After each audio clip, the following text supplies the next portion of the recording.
वो कहते हैं कि दिए का अपना कोई मुकाम नहीं होता, वो जहाँ भी जाता है रोशनी देता है। और निश्चित रूप से आवारगी जब अपने सवाब पर उतर आए तो काफ़ी सारगर्भित विचार बतौर संदेश समाज को, सरकार को देती है। और इसी बीच नगर के प्रतिष्ठित पत्रकार आदरणीय दिनेश अग्रवाल जी हमारे स्टूडियो में उपस्थित हैं।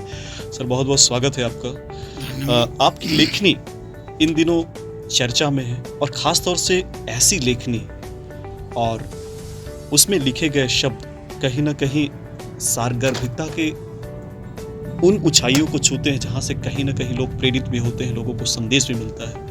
पहले तो दर्शकों को बताएं अग्रवाल जी कि ये आवारगी का अर्थ दो तरीके से भी होता है, तो ये जो आवारगी है वो किस तरीके से आप दर्शाते हैं और आखिर इसका जो वास्तविक अर्थ है वो क्या होता है?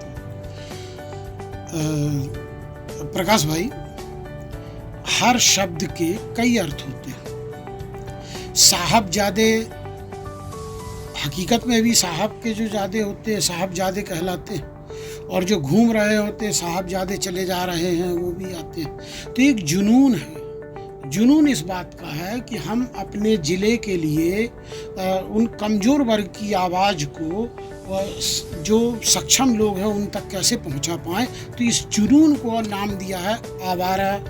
एक खुला हुआ मस्तिष्क जिसमें कोई क्लेश ना हो, किसी के प्रति दुर्विचार ना हो, व्यक्तिगत आक्षेप से अलग रहे, वो एक आवारापन है कि हमें जो कहना है हमने अपनी बात रख दी है, बाकी हमारी अर्जी पे आपकी मर्जी, ताकतवर तो वही रहेगी।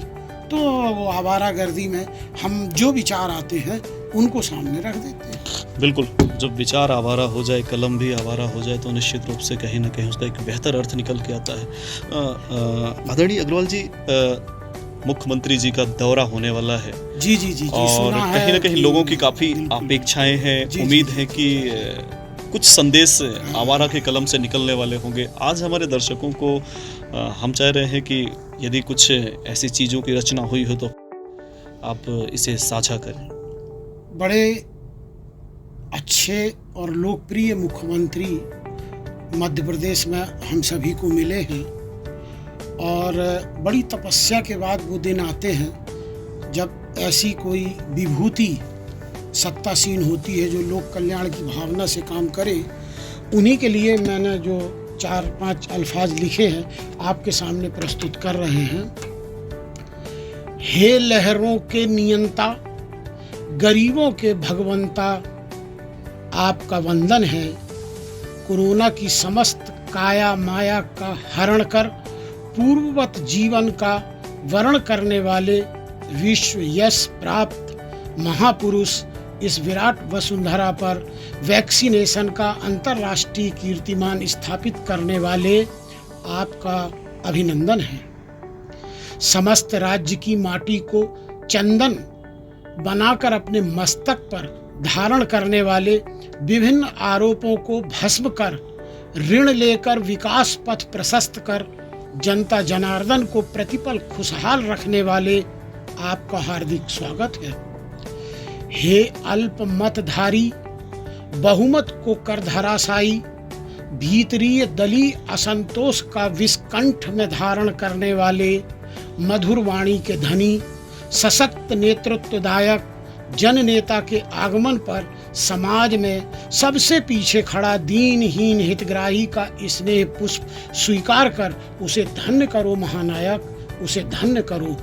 शहडोल की जनता को लंबे अरसे बाद दर्शन लाभ का सुअवसर देने का आनंद अवर्णित है।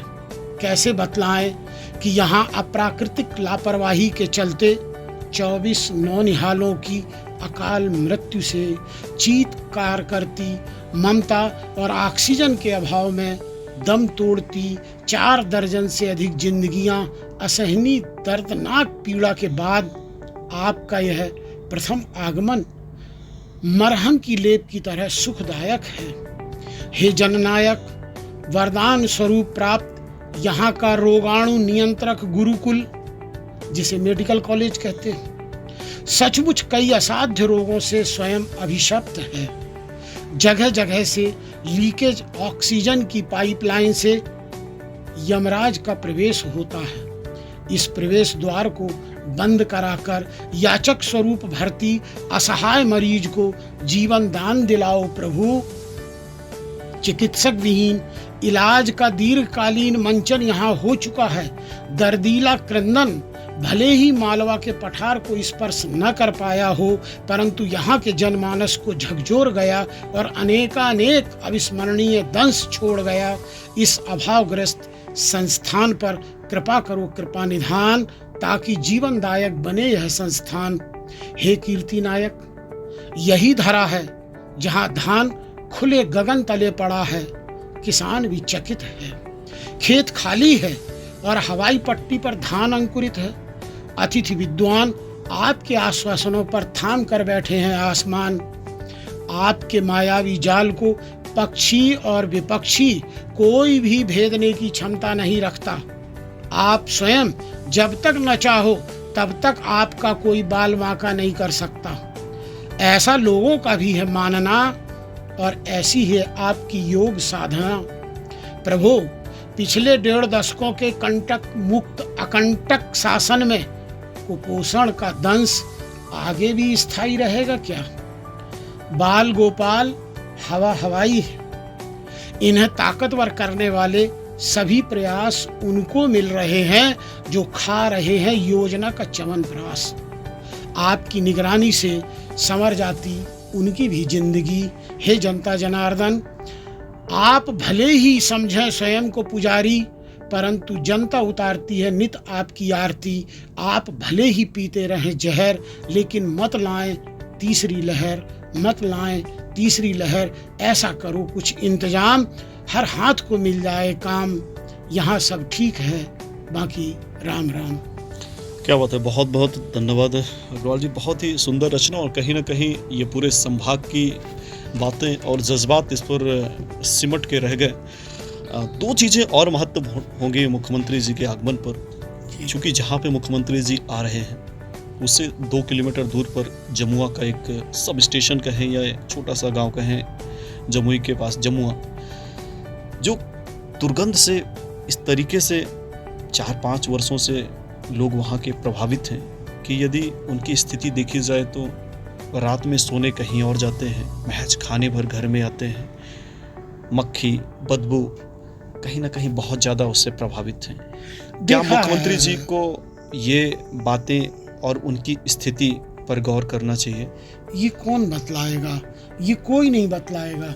ये ग्रामीणों की जिंदगी और उनकी हालत, उनके बच्चों की संक्रामकता से हो रही मौत, इसी बात को चीख चीख के कहती है कि नगरीय क्षेत्र का सारा कचरा उस गांव के किनारे डंप किया जा रहा है, और फिर उसकी दुर्गंध, पशुओं के द्वारा पॉलीथीन के स्वरूप को मुंह में ग्रास बनाना और इंजेक्शन जैसे या कांच के टुकड़े जैसे उनके मुंह में चिपकना, रक्त रंजित उनका होना, अकाल ही काल के गाल में समा जाना है हृदय विदारक। लेकिन कई बार ध्यान आकर्षित किया गया, नगरीय क्षेत्र की जो इकाइयां हैं जो साफ सफाई पे ध्यान देती हैं, उन्हें अलग जमीन लीज पर लेकर के गड्ढा खुदवा करके ये सब कुछ डंप करना चाहिए था। योजना बनी थी, बजट भी आया था और शायद कागजों पे काम भी हो गया हो, लेकिन हकीकत ये है कि जमुआ का हर नागरिक अपना दम तोड़ रहा है। अग्रवाल जी, वाकई तमाम विपरीत परिस्थितियों के बाद भी जमुआ और जमुई ने एक नई उपलब्धि दी और कहीं ना कहीं जिले को एक नई पहचान दी। एक और खबर वहां से निकल के आ रही है कि वहीं का एक युवक हाई कोर्ट गया कुछ मृत्यु को लेकर। वो पूरा मामला क्या है, हम चाहें कि। हाई कोर्ट में एक युवा साथी हैं, उन्होंने याचिका लगाई थी कि जो बच्चे यहाँ काल के गाल में समा गए हैं और जो ऑक्सीजन के बिना मेडिकल कॉलेज में मृत्यु हुई है, इनका जवाब हाई कोर्ट ने अपनी राज्य सरकार से मांगा है और 5 जुलाई को वो जवाब लगाना, उसकी सुनवाई केस की 5 जुलाई को है। बिल्कुल। तो दोस्तों, हमारे साथ मौजूद थे संभाग के प्रतिष्ठित पत्रकार आदरणीय दिनेश अग्रवाल जी, और कहीं ना कहीं पूरे संभाग की भावनाओं को उन्होंने अपने आवारा कलम के माध्यम से प्रस्तुत की और निश्चित रूप से कहीं न कहीं ये बातें, चूँकि प्रदेश के मुखिया का आगमन हो रहा है और उनके कानों तक भी ये बातें जाएँगी और कहीं न कहीं उसका एक अलग इंतज़ामात होगा। और अगले एपिसोड में पुनः हम आदरणीय अग्रवाल जी के साथ होंगे। तब तक के लिए बहुत-बहुत धन्यवाद।